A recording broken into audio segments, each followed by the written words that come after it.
Bonjour, je m'appelle Michel Birler. Cette vidéo fait partie d'une série sur l'introduction à l'optimisation. Nous allons voir ici l'équivalence entre les sommets d'un polyèdre et les solutions de base admissibles dans le contexte de l'introduction à l'optimisation linéaire. Soit P, l'ensemble des x appartenant à Rn, tels que ax égale b et x plus grand ou égal à 0, un polyèdre.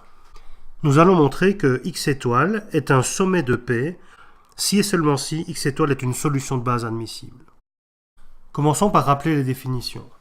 Nous dirons qu'un vecteur x vérifiant les contraintes d'égalité ax égale b et les indices j1 jusque jm, que nous appellerons indice de base, où m est le nombre de lignes de la matrice A, forme une solution de base de P si la matrice B, la matrice de base, qui est composée des colonnes de la matrice A correspondant aux indices des variables de base, est inversible, et si toutes les variables hors base sont égales à 0.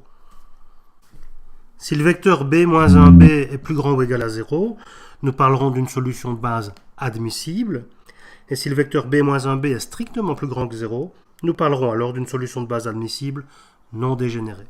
La définition d'un sommet: x est un sommet du polyèdre s'il n'existe pas deux points y et z qui sont aussi dans le polyèdre, tous deux différents de x, tel que x peut être écrit comme combinaison convexe de y et z. C'est-à-dire tel qu'il existe un scalaire lambda strictement de 0 et 1, tel que x égale lambda y plus 1 moins lambda fois z. Nous allons faire les hypothèses de travail suivantes. Tout d'abord, nous allons supposer que A est de rang plein. C'est toujours possible de s'en assurer en éliminant les contraintes redondantes éventuelles. Nous allons aussi supposer que les indices de base sont toujours les m premiers. C'est toujours possible de s'arranger pour que ce soit le cas en renumérotant les variables de notre problème. Montrons d'abord la condition suffisante du théorème. Donc soit x étoile un sommet, nous voulons montrer que alors x étoile est une solution de base admissible. Nous allons procéder par l'absurde. Supposons que x étoile ne soit pas une solution de base admissible. Nous allons essayer d'arriver à une contradiction. Considérons l'ensemble des indices qui correspondent à des valeurs strictement positives de la variable x étoile. Comme x étoile n'est pas une solution de base admissible, cet ensemble contient plus que m valeurs. Choisissons parmi les indices des variables strictement positives un ensemble de m variables qui correspondent à des colonnes de la matrice A qui sont linéairement indépendantes. C'est toujours possible car la matrice A est de rang plein. Et rassemblons ces colonnes ensemble dans la matrice B qui est la matrice de base. Les autres colonnes de la matrice A vont constituer la matrice N qui est la matrice hors base. Dès lors, nous pouvons écrire xb comme étant égal à b-1 fois b-n fois xn. Et par hypothèse, xb est strictement plus grand que 0.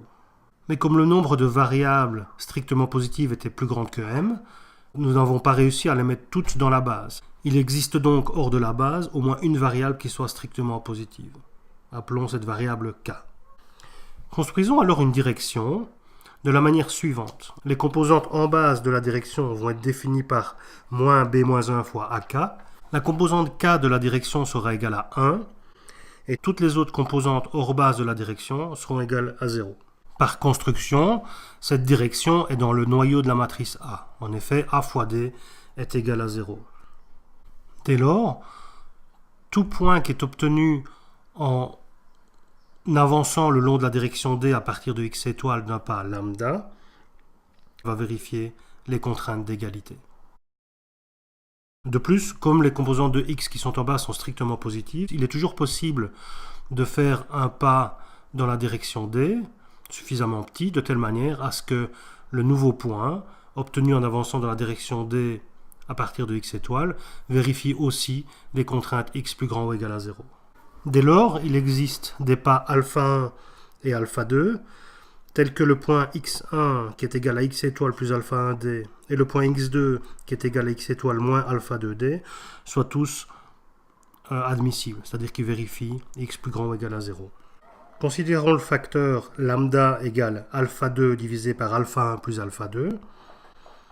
Ainsi, 1 moins lambda est égal à alpha 1 divisé par alpha 1 plus alpha 2. Et calculons la combinaison convexe entre x1 et x2 déterminée par ce facteur. Cette combinaison convexe est égale à x étoile. Nous avons donc trouvé que x étoile est une combinaison convexe de deux points x1 et x2 différents de lui-même et tous les deux appartenant au polyèdre. Ceci contredit le fait que x étoile est un sommet. Cette contradiction prouve le résultat pour la condition suffisante. Pour la condition nécessaire, nous supposons que x étoile est une solution de base admissible et nous devons montrer que x étoile est un sommet. Nous allons à nouveau procéder par l'absurde en supposant que x étoile n'est pas un sommet et arriver à une contradiction.